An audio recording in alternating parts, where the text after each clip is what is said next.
જય શ્રી કૃષ્ણ મિત્રો, ચાલો આજે આપણે વધેલા ભાતમાંથી ઈડલી બનાવીશું. એની માટે મેં આ એક બાઉલ વધેલો ભાત લઈ લીધો છે. અડધું બાઉલ આપણે દહીં લઈ લઈશું, થોડું પાણી ઉમેરી લઈશું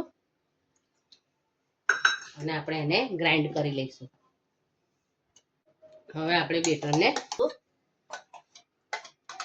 પીસાઈને તૈયાર થઈ ગયું છે. હવે આપણે જે બાઉલ ભાત લીધો તો એ બાઉલ ભરીને આપણે સોજી લઈશું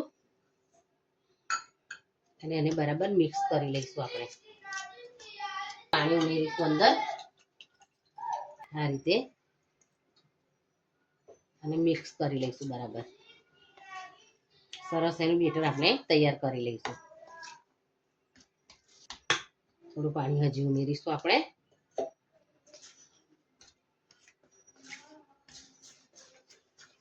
આ રીતે સરસ હલાવી અને મિક્સ કરી લેવાનું છે બેટરને. હવે આપણે ઢાંકીને બેટરને 10 મિનિટનો રેસ્ટ આપીશું. આપણા ખીરાને રેસ્ટ અપાઈ ગયો છે. હવે આપણું બેટર હજુ થોડું ઠીક છે. હવે આપણે એમાં થોડું પાણી ઉમેરીશું. વધારે પડતું પાણી ના ઉમેરાય એનું ધ્યાન રાખવાનું છે. હવે આપણે એને બરાબર મિક્સ કરી લઈશું. આપણે મસાલા ઇડલી બનાવીશું એટલા માટે આપણે 1 ચમચી આદુ મરચાં લસણની પેસ્ટ ઉમેરીશું. ટેસ્ટ મુજબ મીઠું ઉમેરીશું. બરાબર મિક્સ કરી લઈશું. આપણે આ મોલ્ડને પહેલા આપણે તેલથી ગ્રીસ કરીને તૈયાર રાખીશું આ રીતે. હવે આ બેટરમાંથી 2 ભાગ કરી લઈશું. આ રીતે બેટરમાં ઈનોને ઉમેરી લઈશું. એને એક્ટિવેટ કરવા માટે થોડું પાણી ઉમેરીશું અને બરાબર મિક્સ કરી લઈશું. તમે તમારે ઘરે ભાત વધે છે તો તમે શું બનાવો છો એ મને કોમેન્ટમાં લખીને જરૂર જણાવજો. પણ તમે આ રીતે એક વખત ઇડલી ચોક્કસ ટ્રાય કરજો, સરસ બને છે. હવે આપણે બેટરને મોલ્ડમાં લઈ લઈશું આ રીતે.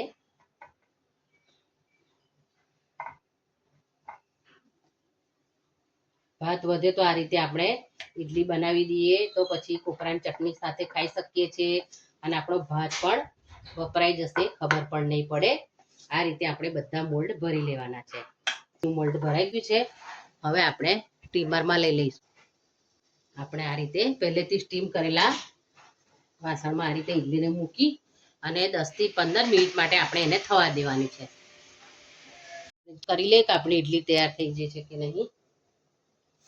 જો ટૂથપીક આપણી ક્લીન આવે છે એટલે આપણી ઇડલી તૈયાર થઈ ગઈ છે. તો આપણી ઇડલી સરસ તૈયાર થઈ ગઈ છે. આપણે એને અનમોલ્ડ કરી લઈશું આ રીતે. સરસ થઈ ગઈ છે જો અનમોલ્ડ. આ રીતે આપણે બધી ઇડલીને અનમોલ્ડ કરી લઈશું. તૈયાર છે આપણી વધેલા ભાતની ઇડલી.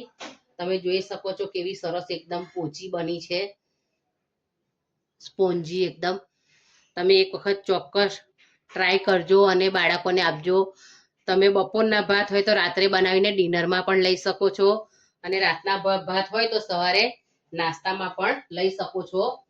હવે હું તમને એને સર્વ કરીને બતાવું છું. આ રીતે આપણે ઉપર સંભાર મૂકવાનો છે. કોપરાની ચટણી લઈશું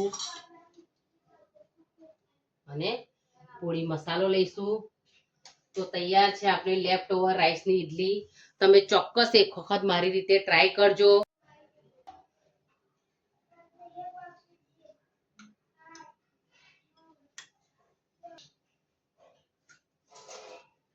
ઇડલીને મેં ખાવાનો 5 ચમચી સોડા નાખીને બનાવેલી છે.